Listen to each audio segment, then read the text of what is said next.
All right, welcome back, everybody. I'm glad you're here. I'm glad I'm here. Beautiful sunny day, hot as balls out here, like 107 right now. But anyway, let's get it in. Today's video is about the wisdom. I didn't know what to call this video. I was going to call it, advice from Chicoine. Best things Chicoine ever told me. Then I started thinking about the wisdom of Chicoine, the wisdom of Grandmaster Gene L. Chicoine.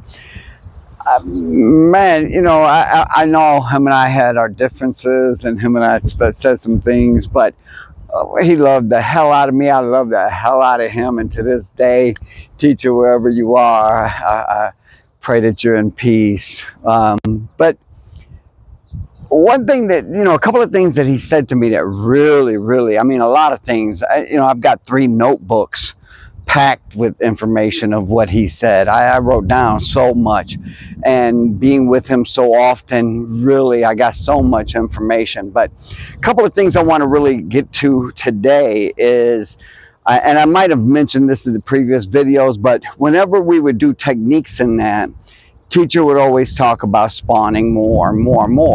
Well, there was a guy named Denny. Denny was a big dude, man, chest like twice as big as mine, just a hulk of a man.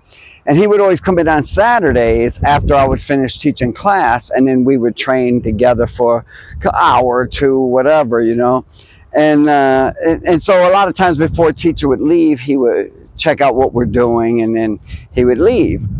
And he would say stuff, and he would comment on this or that. But one thing he would comment on, we were practicing techniques, and he said, exhaust the technique.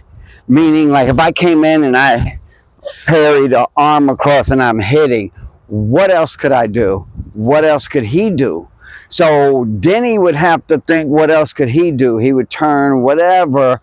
And now what else could I do, prior to him even moving? Or even if after he moved, then I would, have to block and counter or whatever. So exhaust the technique to where there are no more combinations.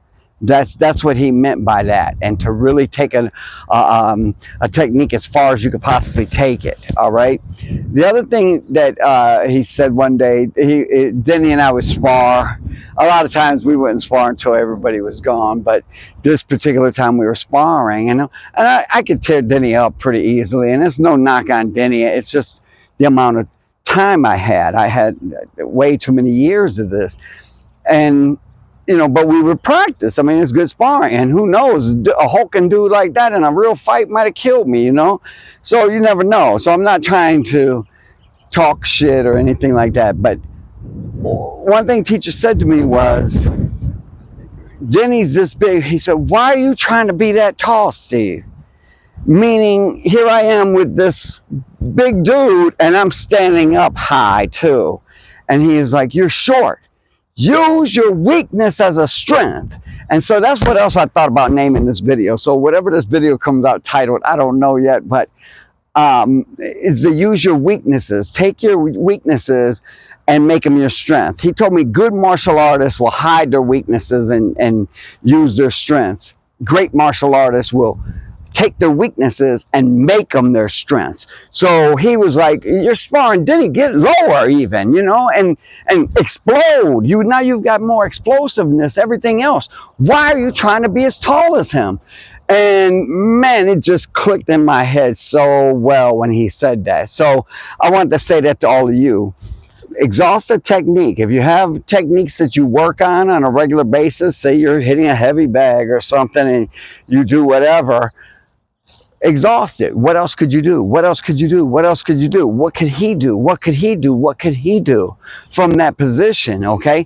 If you are working with somebody and doing techniques, what else could he do? Make him think of what else he can do. Even if he is the, what do you call it? Like the crash dummy, and you're the one doing the techniques on him. Get him to tell you what else he could do. Get him to show you what else he could do from that point. All right. You're not killing everybody with one strike. You're not knocking everybody out with one strike. And what else could he do from that? Exhaust the technique. The other thing is, whatever your weakness is, make it your strength. A teacher said that, like a lot of styles too, they'll get proficient at both sides. Everything got to be equal. If you're doing a spin kick out with your right, you better be doing the spin kick with your left just as well. And he said, good martial artists get good on both sides. Great martial artists will lead the person, bait the person to their strong side. All right, so those are just some tips and some wisdom of Grandmaster Chicoine that I wanted to share with you guys today. I hope you guys enjoy it.